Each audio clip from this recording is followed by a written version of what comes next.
मेरे ख्याल से सब लोग हिंदी तो समझ लेते हैं और सब लोग अंग्रेज़ी भी समझ ही लेते हैं करीबन। पर जिन लोगों को नहीं समझ में आता उसको एक छोटी सी बात कहना है कि अपना दिल बहुत बड़ा करना चाहिए।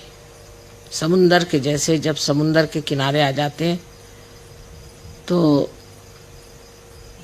जैसे बूंद सागर हो जाए, इस तरह अपने हृदय को बहुत बड़ा बनाना चाहिए, विशाल बनाना चाहिए।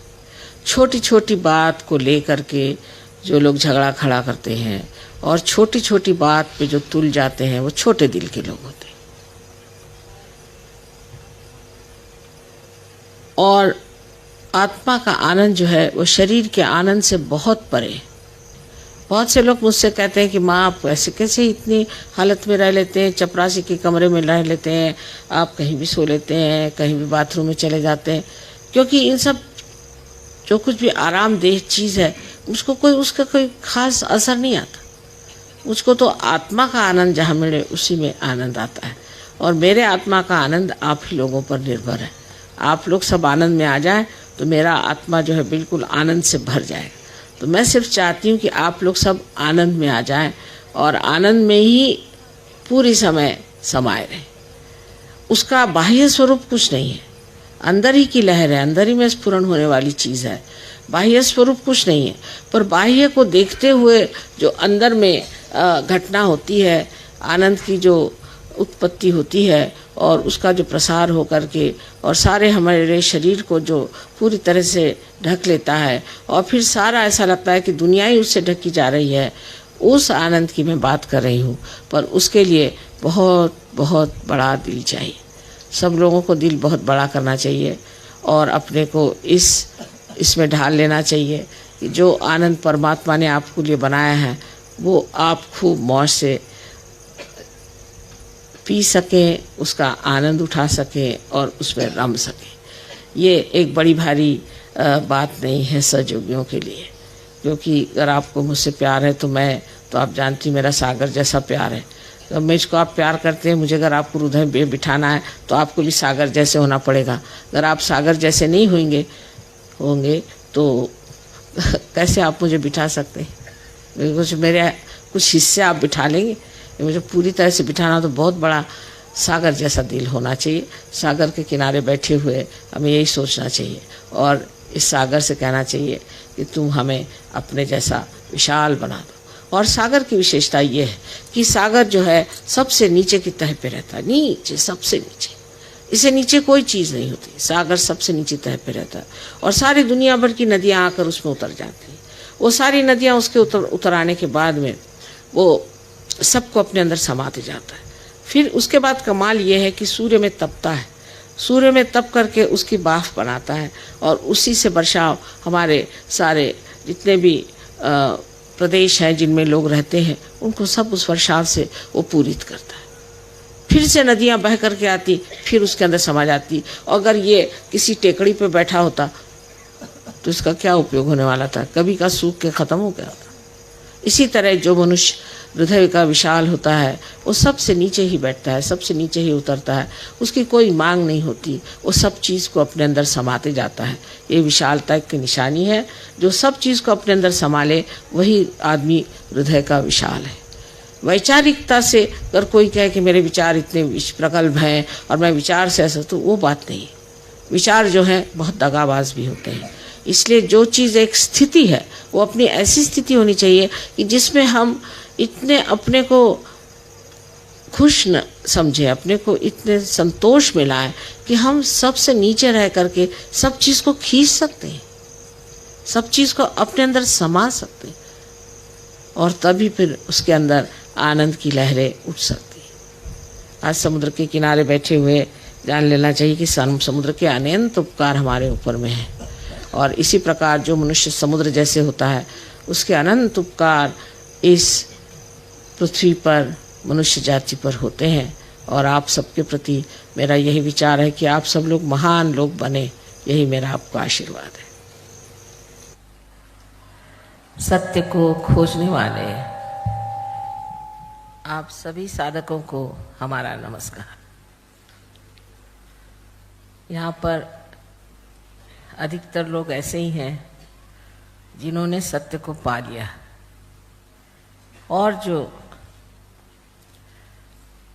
दूसरे मुमुक्षु यहाँ पर हैं,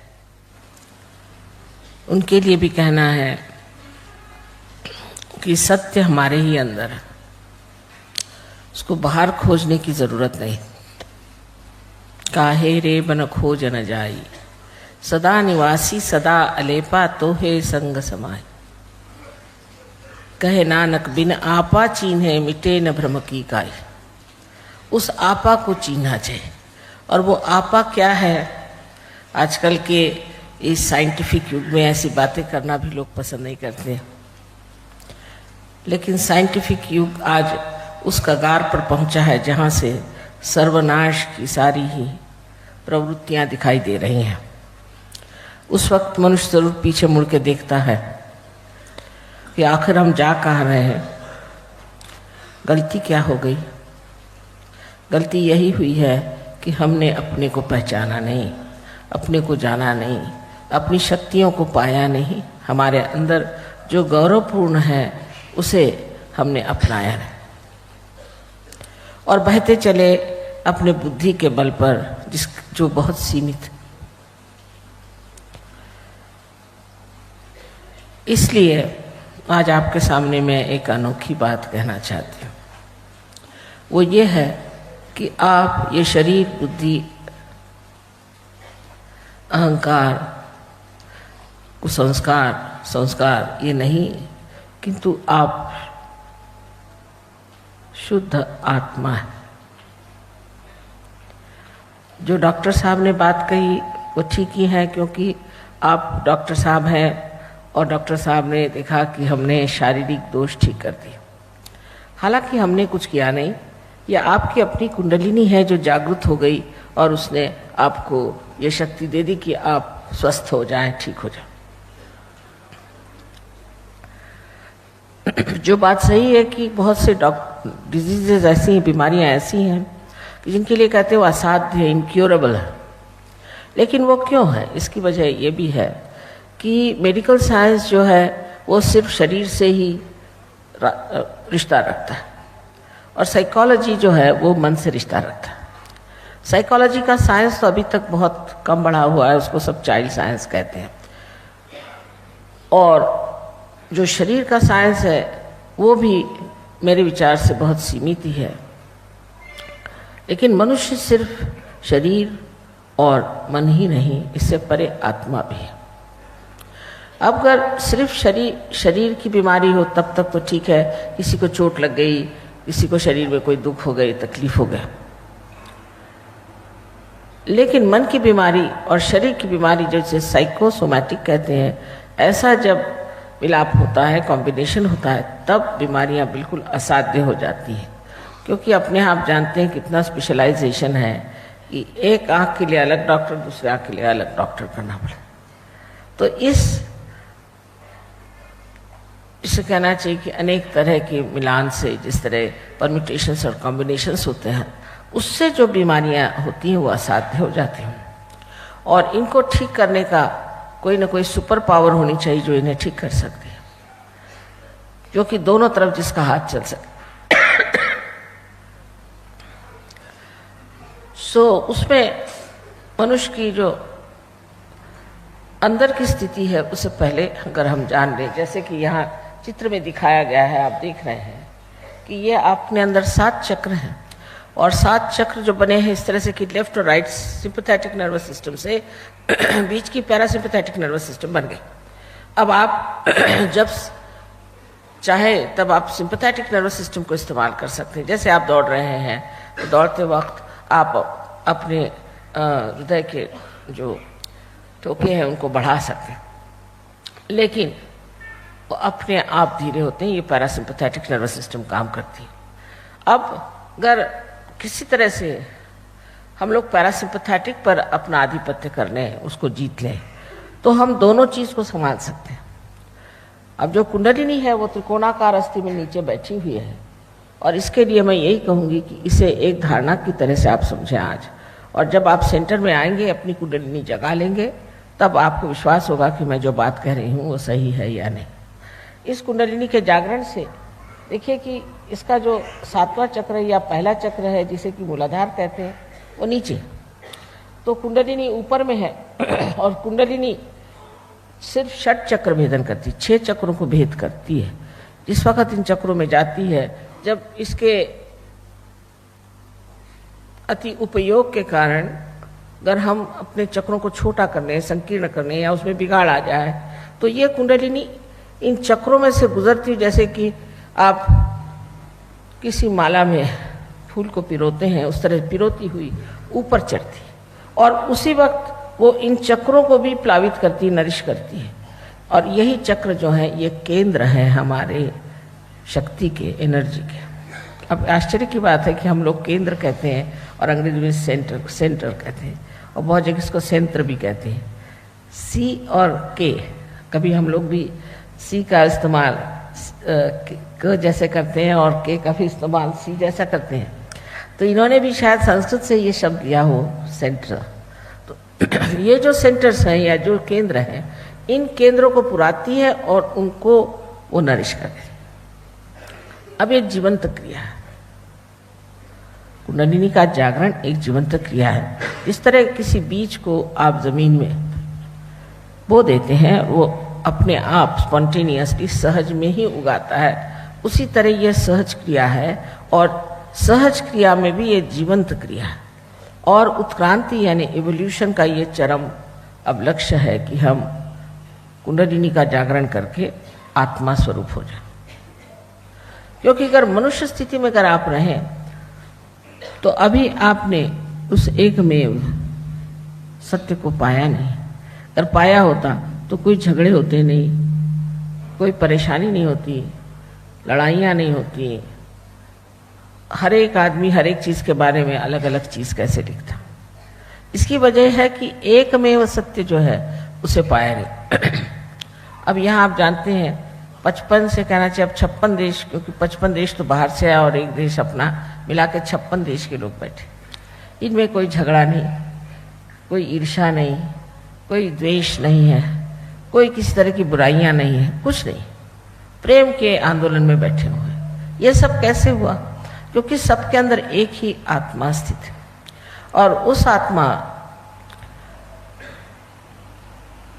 के प्रकाश में सब एक दूसरों को एक जैसा ही देखते हैं। ये आत्मा जो है ये परमात्मा का एक प्रतिबिंब है। आजकल के ज़माने में तो लोग सिवाय साइंस और पैसे के तीसरी चीज़ को जानते ही नहीं, न मानते भी नहीं। लेकिन समझने की बात है कि अगर यही सब कुछ हो जाता तो आज अपना संसार कितना सुखी होना चाहिए था। सो हुआ नहीं। बाल बच्चे ठीक नहीं रहते हैं, पैसा हुआ तो बाल बच्चे खराब हो जाएंगे, उसकी एक आफत लगी रहेगी। और अगर किसी के पास कोई सत्ता भी आ जाए तो उससे भी वो कोई भला काम करेगा, ऐसी बात नहीं। इसे ये जानना चाहिए कि मनुष्य में अपूर्णता बहुत आ गई है और ये अपूर्णता इसलिए आई है कि उसको पूर्ण करने वाली जो चीज़ हमारे अंदर है, जिसे हम आत्मा कहते हैं, वो जागरूक नहीं हुई। परमात्मा का प्रतिबिंब या आत्मा स्वरूप सबके अंदर है। बस यही है कि वो साक्षी रूप होकर के हमारी सब प्रक्रिया देखता है और इन गतिविधियों को देखते हुए वो सिर्फ जानता है, लेकिन अभी तक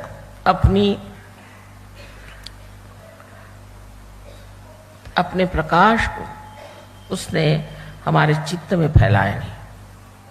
चित्त माने अटेंशन, चित्त में उसने फैलाया नहीं, जो कि हमारे नसों में सिर्फ हमारे लिए यही चित्त है कि हम ये जानते हैं कि आंखों से हम ये देख सकते हैं कि एक ये माइक रखा हुआ है, या हम इसे महसूस कर सकते हैं और इससे और भी चीज़ों को हम जान सकते हैं, जैसे आंखों से देख सकते हैं, कान से सुन सकते हैं, नाक से सूंघ सकते हैं। किंतु चारों तरफ फैली हुई एक विश्व की शक्ति है, सर्वव्यापी एक शक्ति, जिसको चैतन्य कहते हैं, जिसको रूह कहते हैं। ये जो जितने भी कार्य, अब देखिए कितने सुंदर फूल हैं, एक छोटे से बीज से या पौधे से ही कितने सुंदर फूल निकल आए। ये कैसे आए हम सोचते भी नहीं, ये आँख कैसी बनी इसे हम सोचते भी नहीं, कुछ सोचते ही नहीं। हम सोचते बस हम ठीक है इंसान बन गए सो बहुत हो गए। लेकिन ये बने कैसे? अगर इधर आप ध्यान दें और ज़रा गंभीरतापूर्वक सोचें तो ये किसी न किसी वजह से बने हैं। और ये वजह ये है कि अब मनुष्य चेतना से ऊपर एक चेतना जो आत्मा की चेतना है उसे हमें प्राप्त करना। और वो जब चेतना हमारे शरीर को चेतित करती है तो हमारे अटेंशन में, हमारे चित्त में उसका प्रकाश आ जाता है और हम नस नस में उसको महसूस कर सकते हैं। तब हम जान सकते हैं कि चारों तरफ फैली हुई चैतन्य सृष्टि है। ऐसी ठंडी ठंडी हवा हाथ में आने लग जाती है और सर के तालु भाग से भी आप देखते हैं कि कुंडलिनी जब ब्रह्मरंध्र को यानी इस तालु को छेदती है तब हम जानते हैं कि कुछ ठंडी ठंडी सी हवा आ रही। इससे हमारे अंदर सबसे पहले तो संतुलन आ जाता है। संतुलन आने के बाद हमारे जो विचार हर समय हमारे खोपड़ी में घुसे रहते हैं वो ठंडे हो जाते हैं। ये विचार भी हमको आते कहाँ से हैं? तो भविष्य से और भूतकाल से। हम आज वर्तमान में इस वक्त कहाँ हैं ये विचार हमें नहीं आता, क्योंकि उसमें विचार ही नहीं है। इस वक्त कुंडलिनी का जागरण हो जाता है तब आप बराबर वर्तमान में आ जाते हैं, निर्विचार। इसे निर्विचार समाधि कही है जो कि हठ योग में है। डॉक्टर साहब ने कहा वो बात ठीक है कि आजकल का जो हठ योग है ये वास्तविक में हठ योग नहीं है। पातंजल के हठ योग को आप पढ़े तो उन्होंने कहा है कि निर्विचार समाधि और निर्विकल्प समाधि पाना ही इस योग का लक्ष्य है। किंतु लक्ष्य तो हम लोग सिर्फ ये कि कुछ एक्सरसाइज करें, कुछ ये करें। ये तो बहुत ही छोटी सी चीज़ है उस अष्टांग योग की कि आप ये एक्सरसाइज करें, वो करें। हम लोग भी लोगों को बताते हैं कि आप एक्सरसाइज करिए। अगर कोई शारीरिक इस तरह से दुविधा में आपके घर ये रीढ़ की हड्डी, स्पाइनल कॉर्ड पड़ गया हो तो, किंतु कुंडलिनी स्वयं ही इतनी आतुर है। वो आपकी माँ है, आपकी व्यक्तिगत माँ है, आपकी अपनी माँ है। उस सब आपके बारे में जानती है कि वो स्वयं ही उठ करके सब चीज़ धीरे धीरे धीरे धीरे ऐसी सुंदरता से ठीक कर देती है कि आप स्वयं आश्चर्य में हो जाते ये कैसे। और उसके होते ही आपका सारा दृष्टिकोण, आपकी सभी चीज़ बदल ही जाती है, एक परिवर्तन सा आ जाता है। मैंने पहले ही कहा कि जीवंत क्रिया है, इस पर ज़बरदस्ती नहीं कर सकते। एक जीवंत क्रिया है, जैसे कि ये इंस्ट्रूमेंट है, जब तक इसको आप मेन से नहीं लगाएंगे इसका कोई अर्थ नहीं निकलता। उसी प्रकार जब तक हमारा संबंध इस मेन से न हो, ये चारों तरफ फैली हुई चैतन्य की सृष्टि से हमारा संबंध न हो, जिसे कि हठ योग में ऋतंभरा प्रज्ञा कहा जाता है, तब तक हमारा भी कोई अर्थ नहीं निकलता।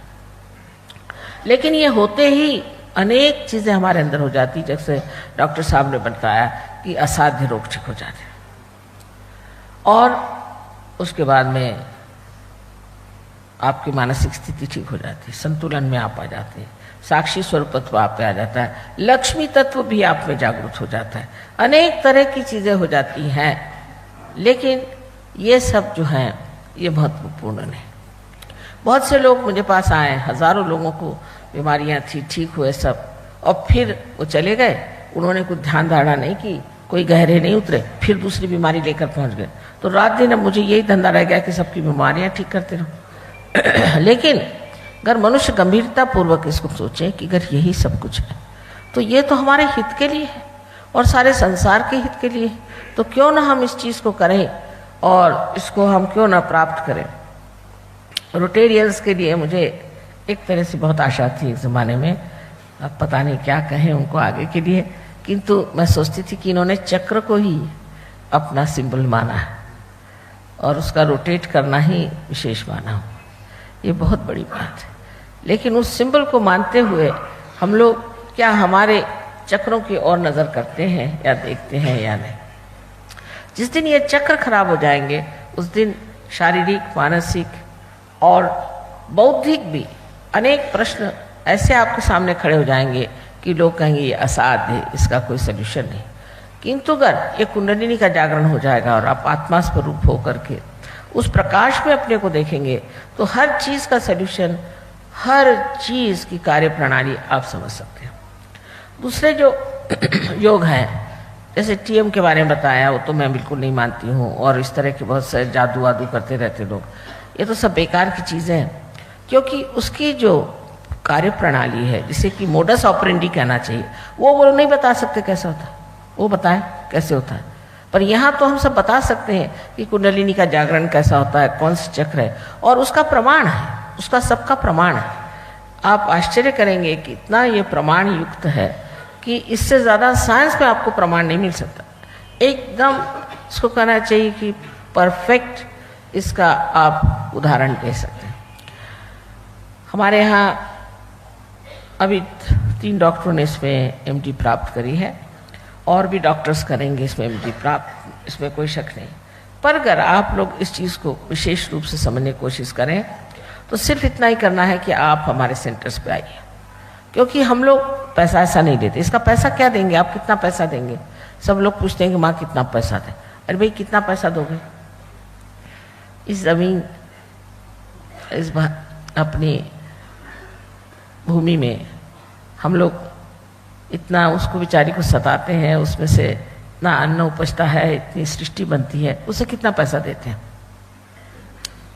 वो तो पैसा समझती नहीं है। इसी प्रकार सहयोग में पैसे से कोई संबंध नहीं, ये बिना मूल्य चीज़ होती है। और बहुत से लोगों ने मुझसे कहा कि माँ अगर आप बिना मूल्य काम करेंगे तो इसकी कोई महत्ता नहीं समझेगा। मैं न समझने दो, किसी पे ज़बरदस्ती थोड़ी करनी। इसका कोई मूल्य आप बताओ कितना दोगे तो फिर मैं मूल्य भी लगाऊं, लेकिन इसका मूल्य है नहीं, अमूल्य चीज़ का मूल्य नहीं। और ये सारी शक्ति प्रेम की शक्ति, प्यार की शक्ति का कोई मूल्य नहीं हो सकता। इसलिए ये प्यार किसी में लिपटता नहीं है, ये सबको जो जो शक्ति है देना, जहाँ जहाँ जिसको जैसे देने उसको देता है और फिर अपनी जगह स्थित रहता है। ऐसे इस प्यार का कोई मूल्य नहीं है। और कोई अगर परमात्मा के नाम पे मूल्य लेता है तो ये सोच लेना चाहिए कि बड़ा ठग है। इसलिए मैंने बात ये करी कि हमारे, क्योंकि बहुत अच्छे यहाँ सहयोगी लोग हैं जिन्होंने अपनी जगह बना ली है, कहीं स्कूलों में कहीं भी ये प्रोग्राम होता, वहाँ नम्रतापूर्वक आपको जाना चाहिए। ये नहीं होना चाहिए कि आप सोचें आप बहुत बड़े आदमी हैं, बड़े पैसे वाले हैं, वहाँ कैसे जाए। सबके साथ बैठ करके आपको वहाँ पर ध्यान करना चाहिए और कुंडलिनी का जागरण करना चाहिए, पर महज बीमारी ठीक करने के लिए या उससे बचने के लिए नहीं, किंतु आत्मा को प्राप्त करने के लिए आप जाइए। क्योंकि ये आपका धरोहर है, ये आपका हेरिटेज है, आपके देश का हेरिटेज। आज इतने बाहर के दोष लोग इतने मानते हैं, उतना हिंदुस्तान में नहीं हो सकता।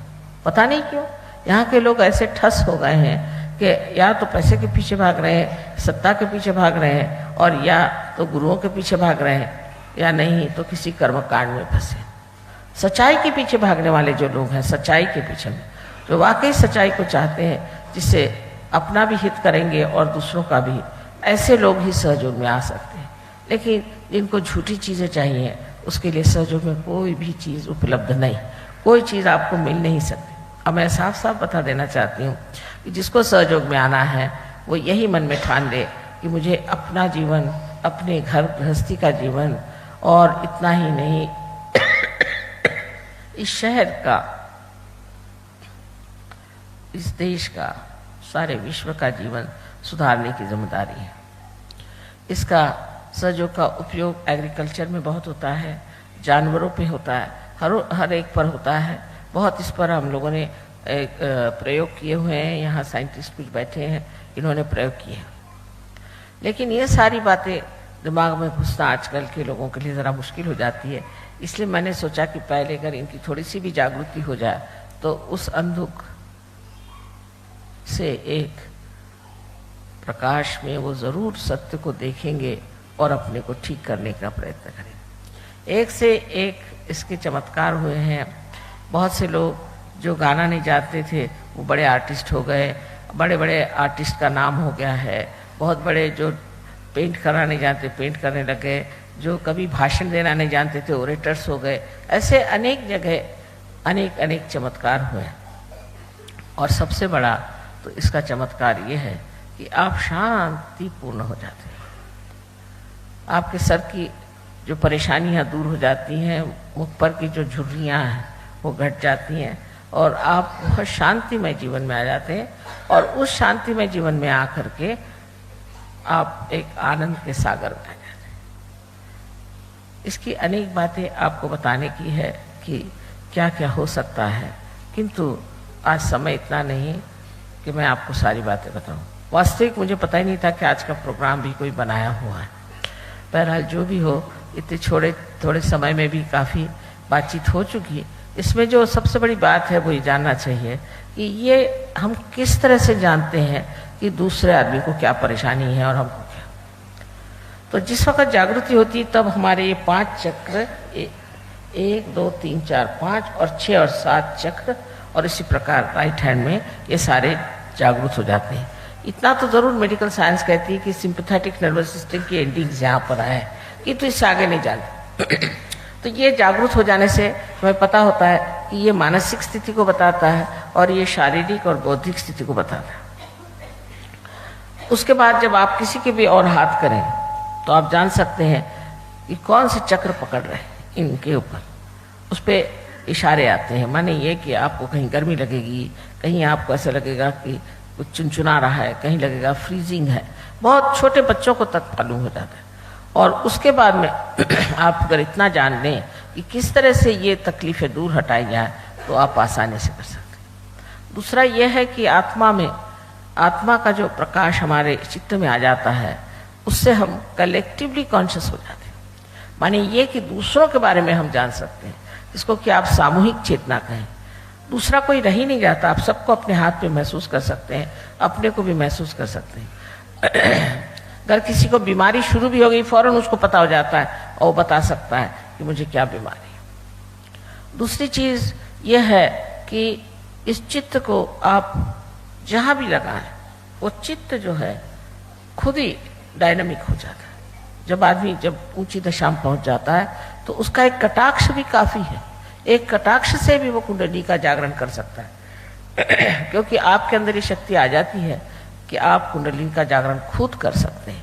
खुद आप दूसरों की कुंडलिनी अपने हाथ से उठा सकते हैं, या आपके अंदर ये शक्ति आ जाती है। और फिर आप बात जब करते हैं तो तृतीय पुरुष में करते हैं। आप ऐसा नहीं करते कि मैं कर रहा हूं, आप कहेंगे चढ़ती नहीं है, उठती नहीं है, ये बनती। तृतीय पुरुष में आप बात करते हैं, आपका अहंकार जो है ढक जाता है, पूरी तरह से वो दह जाता है, बचता ही नहीं। और उसी तरह से अपने कुसंस्कार भी इस प्रकाश में हट जाते हैं। माना कि इस प्रकाश में आप सब कुछ देख रहे हैं, लेकिन अगर कोई आदमी अंधेरे में खड़ा सांप को पकड़े कहे कि यही एक मेरे पास में डोर है, आप कहें भाई वो सांप है, नहीं तो डोर है, तो वो मानेगा ही नहीं। किंतु जैसे थोड़ा प्रकाश आ जाएगा अपने आप छोड़ देगा। इसी प्रकार जो बहुत सारी अपनी बुरी आदतें हैं हमारे अंदर, जो बहुत गलत धारणाएं हैं, सब एक साथ छूट जाती हैं क्योंकि हमारे अंदर प्रकाश नहीं है। कबीर ने बहुत हताश होकर कहा था कि कैसे समझाऊं सब जगह अंधा। आजकल उनकी परेशानियां मुझे एक एक दिखाई दे रही है। ज्ञानेश्वर जी ने भी 23 साल में समाधि ले ली कि भगवान बचा रखे इस इंसान की खोपड़ी से, ये तो उल्टी बैठी है, ये कभी भगवान के बारे में सोच ही नहीं सकती। लेकिन अब तो अपने पर बीत पड़ी, अब हमारे ऊपर आ रही है, हमारे बच्चों पर आ रही है आफत, समाज पर आ रही है, सारे दुनिया में आ रही है। अब तो सबको जागरूक होना चाहिए। और इसीलिए कहा हो गया है कि कली युग में ही यह कार्य होगा, क्योंकि कल युग में जितनी आफत है उतनी कभी भी नहीं थी। इसलिए आपसे मेरी ये विनती है कि आप सब लोग हमारे सेंटर पे आएं और अपनी जागृति कर लें, नम्रतापूर्वक वहाँ आएं, अपनी जागृति कर लें और फिर इसमें गहरे उतरे और अपना ही आनंद खुद ही उठाएं। कहा गया आत्मन्येव आत्मना तुष्टा, आत्मा से ही आत्मा की तुष्टि होती है। ये सब आपके साथ होगा। आज समय नहीं कि मैं आपको सब बताऊं, मैंने तो न जाने हिंदी भाषा में कितने हजार लेक्चर्स दिए हैं और मराठी में न जाने और अंग्रेजी में कितने। लेकिन आपके पास ये सब उपलब्धि हो सकती है, आप पा सकते हैं, सब कुछ आपको मिल सकता है। किंतु सबसे पहले हम चाहते हैं कि आपका रियलाइजेशन हो जाए और आप उसमें स्थित हो जाए। क्योंकि सिर्फ किताबें पढ़ने से मनुष्य की बुद्धि भ्रमित हो जाती है। किताबी नॉलेज से कुछ फायदा नहीं है। आपके नस में ये सेंट्रल नर्वस सिस्टम पे आपके पास ये नॉलेज आना चाहिए। ये ज्ञान जब आपके सेंट्रल नर्वस सिस्टम में आएगा तभी कहा जाएगा कि आप बुद्ध हुए, क्योंकि ये बोध है और यही सब वेद है, इससे आपको विद हुआ है। ये सब कुछ जितने भी संसार के बड़े बड़े अवतरण हो गए और जितने बड़े बड़े प्रेषित प्रॉफिट्स हो गए, बड़े बड़े सीयर्स और दृष्टा और प्रवक्ता हो गए, उन सब का सार जो है वो सहयोग में आप पाइएगा।